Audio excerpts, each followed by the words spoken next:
The next big piece are playlists. So when we did our overview and we talked about scripts, we talked about how when you assign a template, a region can be assigned a playlist. Well, where those are created and edited and viewed is in this playlist tab. So there are two views. You can see that there's a little arrow which we can use to drop down, and this will show you about the first 12, 15 playlists that you've most recently touched. But to really go in and see all of your playlists, you select the top level playlists, and this shows you every playlist in your facility. And like everything else, this can be sorted and searched. So if we type demo, we'll see that here are just the demo playlists that were created for today's session. To go into a playlist and look at its items and modify it, you select again the overall playlist item, search for select your playlist, and then click on it. It will open in the right-hand side. If you don't see the playlist open on the right-hand panel, then you're only viewing it informationally. And I'll show you a difference, right? So for this demo loop, you can see it open on the right-hand side. But if I close it and I click on it over here, you'll see that I only see the items. In this drop-down, this is basically just another version of the library that shows you the content in that playlist. You can't edit a playlist when it's open in the center, only when it's open on the right-hand side of the screen. So again, we click on playlists, we click on demo loop, and we see that we're open. Once that playlist is open, you can move to any other content tab, and the playlist will remain open on the right-hand side of the screen. So if I wanted to then go and add another rotation of the video, click on videos, you can search for a demo logo loop. That'll show me the piece of content, and I can just drag and drop content into the playlist. And I can do that with as many items in as many places I want to. A couple of notes, if you are running really big scripts for a lot of DMPs with a bunch of playlists, typically the recommendation is that your playlists don't get any deeper than about 500 items. That's a lot. It really depends on what the strategy is, but if you start exceeding that, you run the risk of having some issues with scripts starting. Basically, and this is really an IT piece, the data that gets sent out to the DMP includes text that tells it all the things that it's trying to run. So the more stuff you put in there, the bigger that file becomes. And that file in the system does have a maximum file size. And if you exceed it, you don't really even get issued a warning in the platform. It just never starts when you try to run a script. But if you keep in mind no more than about 500 items in a playlist, you're typically going to be fine. So now on this side, you'll note that if I right-click on a piece of content, I can duplicate it, which adds another copy, or I can delete.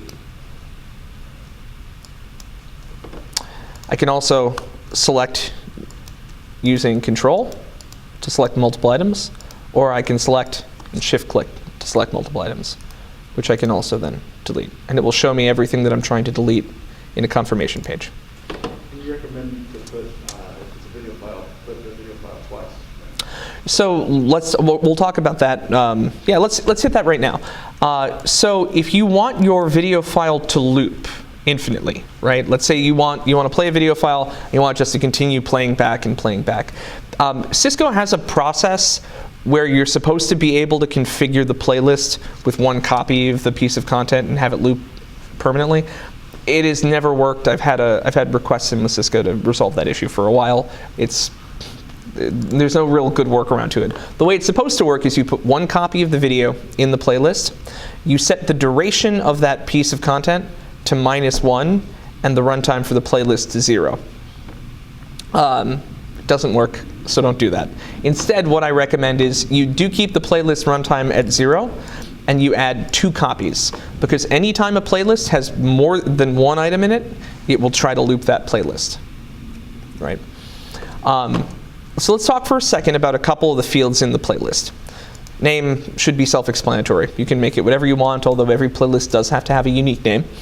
The type of playlist. If you go to create a new playlist, you'll notice that you can choose between 2 options, non-video and mixed media.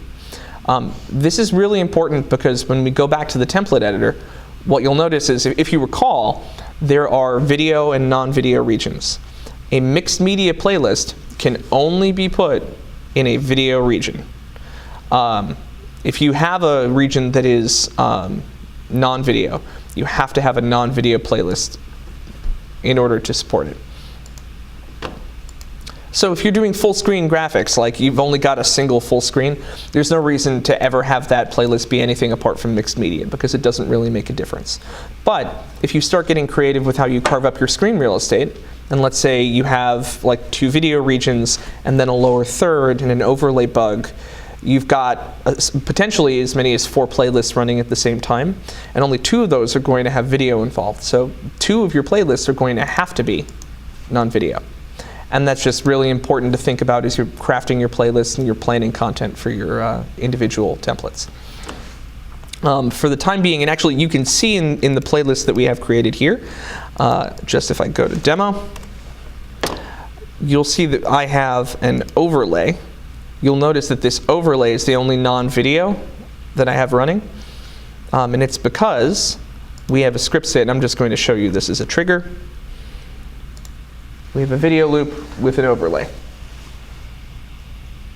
because that has to be a static graphic because it's in a non-video region. And we'll take a look at the template for that as a reference in a little bit. But just to dial home, non-video regions have to have non-video playlists. The other thing that you can make note of too is that when you go to assign a playlist to a region in a template, when you go to build your scripts, you won't even see as an option a playlist that doesn't meet the requirements for that location. So it does the filtering for you. But if you build a playlist and you go to assign it to an action, you say, why isn't my playlist here? The first thing to check is going to be what the mode of the playlist is.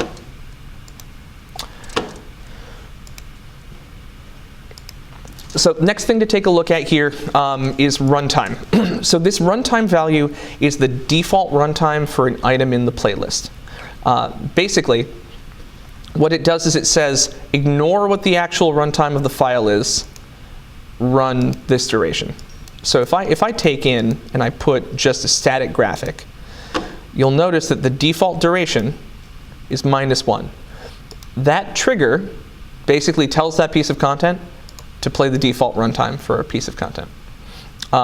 So if you were to take and set this default runtime to 15, and then you were to modify the duration for any of these to -1, that piece of content will play for 15 seconds. Now, when you're getting into, typically when you're playing video content and just video content, you don't ever set a runtime, you leave it at 0, and you let the file's duration define the runtime. But hypothetically, you could only play like the first 15 seconds of a 30-second video by setting that runtime and setting the duration to -1.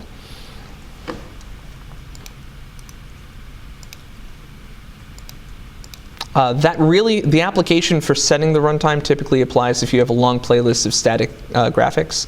So if you were doing fixed L wrappers, for example, and they were all just static JPEGs, you might say that you're selling them at 15 seconds a spot, so you want the default runtime to be 15, but then you've got a couple of sponsors who pay to have 30 seconds of exposure. You can override the default by setting the runtime for that specific piece. Now, how to set the duration?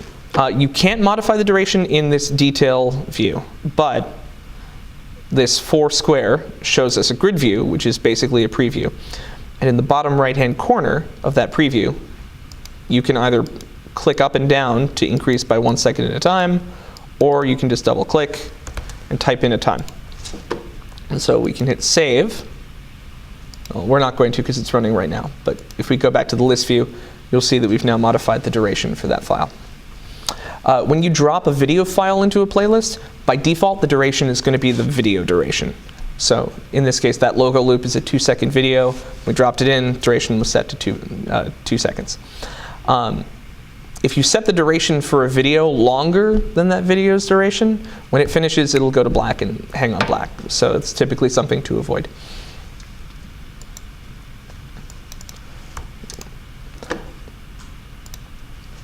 Next note, enable proof of play. If you want a particular playlist to generate proof of play records, you have to make sure that button is selected. Enable proof of play is on by default. So if we actually go to try and create a new playlist, you'll notice that here's the just default playlist settings. 30-second default runtime, proof of play enabled. Now, you can actually upload content directly into the playlist. It does exactly the same thing as the upload assets button, except after it adds it to the library, it also adds one run of each of those assets into your playlist. You can do it either way. I typically upload it into the library first and then build the playlist afterwards, but both workflows are totally valid. Now, if you have a long run of ads that you really just don't want to pick a particular order for, there is a randomize feature. So if I go back in to just our 2-item playlist, you'll see that we've now gotten this randomize button. If I click the button, it will just pick a random order for that playlist. So if you had a couple of hundred ads, you wanted them to just randomly disperse, that's an option for doing so. And then again, you can also jump into the asset item.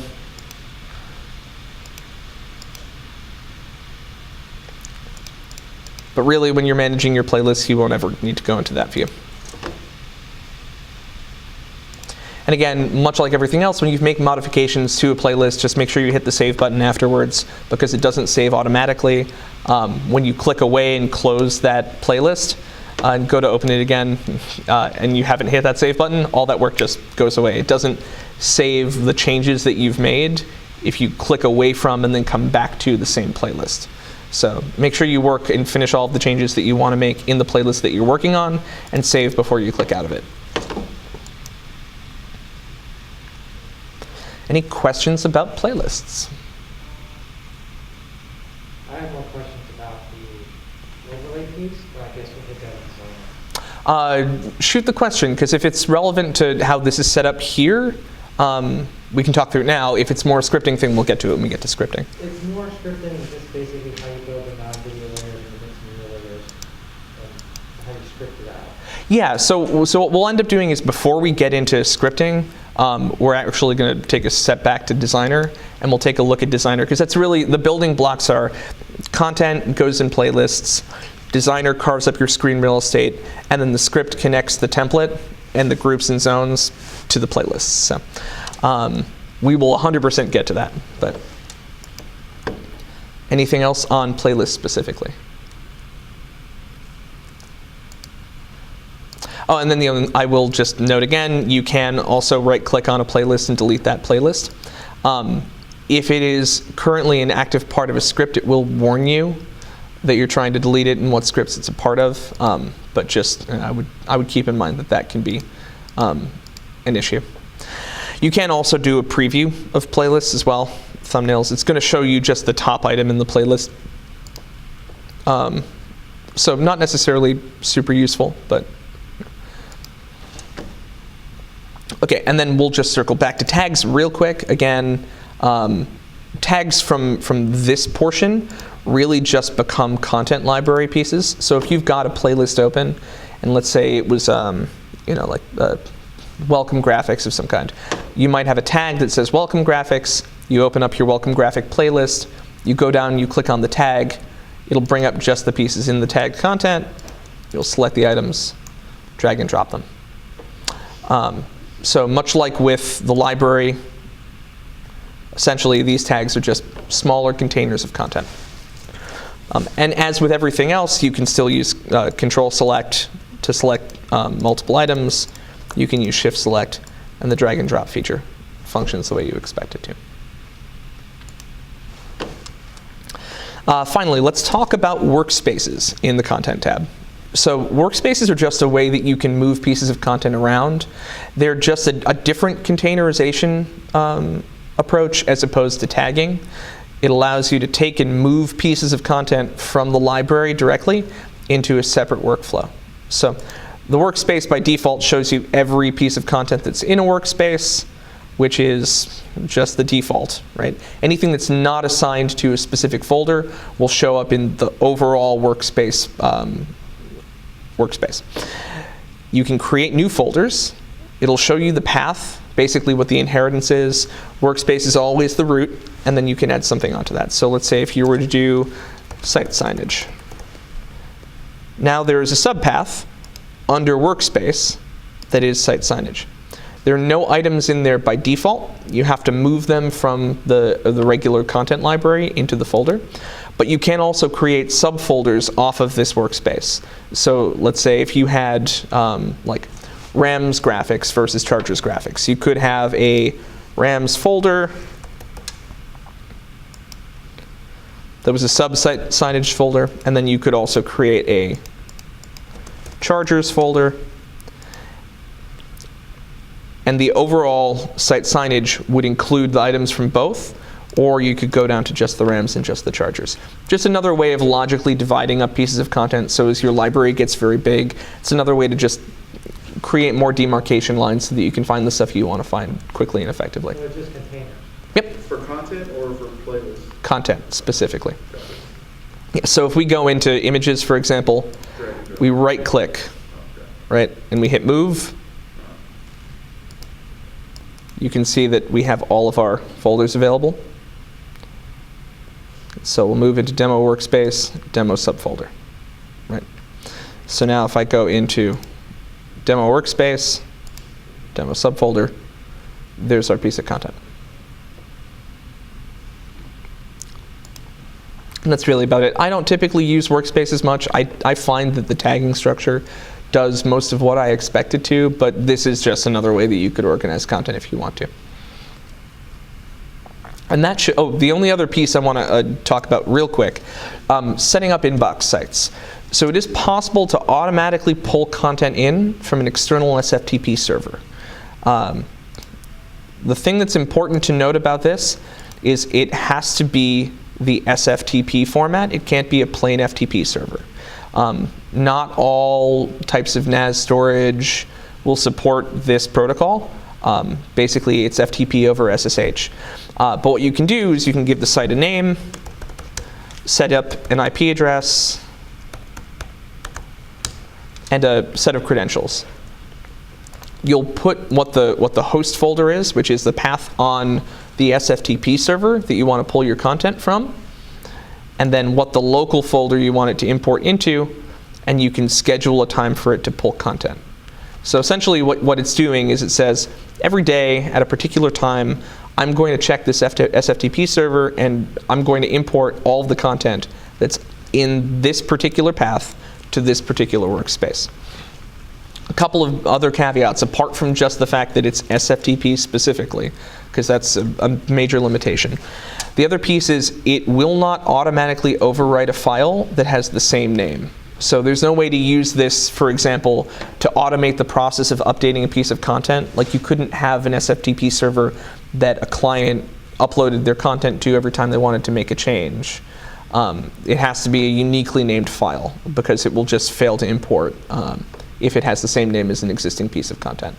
But it is a way that you can give somebody potentially access to get files into the system without having to send them to you as the operator of the system first. So in terms of the menu boards and the CRI content, how does that work for organization? So all the CRI content are just URLs. They're not actually giving you anything at all.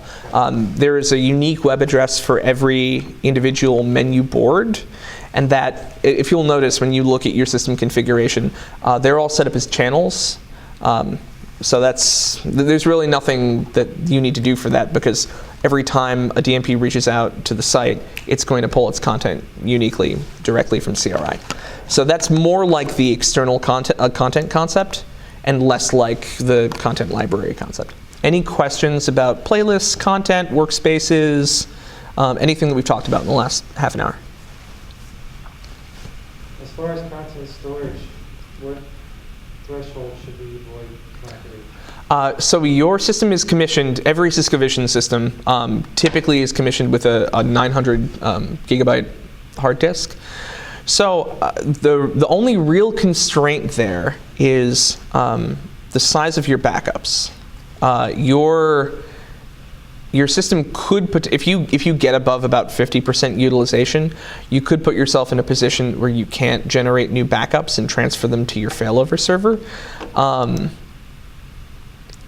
takes a long time to fill up that kind of space. Even with a venue of this size, like the only venue I've ever seen come close to that threshold is TD Garden in Boston, and it's because they have content that goes back to like 2012 that's never been cleaned up. So, I mean, in general, my big recommendation with a content library, especially if you have a lot of assets that can come in and come out, make sure that you do regular maintenance in your content library. Stuff that is actively not in rotation, re-download off the server, put in an archive somewhere else, and then delete it from the server. It makes it much easier for you to actually look at and get to the stuff that you want to in your active content library, and it prevents you from ever getting to a point that your system is just full of content that you don't use. So where do we go to see how much storage we have currently? So if we go into the system status page, you can see here. Okay. In a playlist, what's the max file size you can get? There is a maximum file size on a single video file. It's typically about 30 minutes of runtime. And again, the other piece too is keep your playlist under about 500 items total, right? So your concern on file size is really more about video files. Like a 4K, I think if you're running a 4K HEVC, you're actually going to hit more like 10 minutes of total video for a single maximum upload. But I've been telling people stay under a gig. yeah, I think it's actually it's like 1.7, 1.8 gigs. It's a really arbitrary file amount. I could go back and find it for you. I don't know the exact amount off the top of my head, but it equates to somewhere between about 30 minutes of H.264 video, about 10 minutes of 4K video. And then another a note on uploading big files to Cisco Vision. It can be a challenge to get a large file in if you're on a remote connection. I highly recommend, if at all possible, if you're accessing and uploading like a really big video file, try and do it from a local machine. Download the file to the local machine on the local network that talks directly to Cisco Vision, and then upload it from there. Because the upload speeds are super fast on internal networks, and over VPN, you usually have a much, much smaller pipe. So.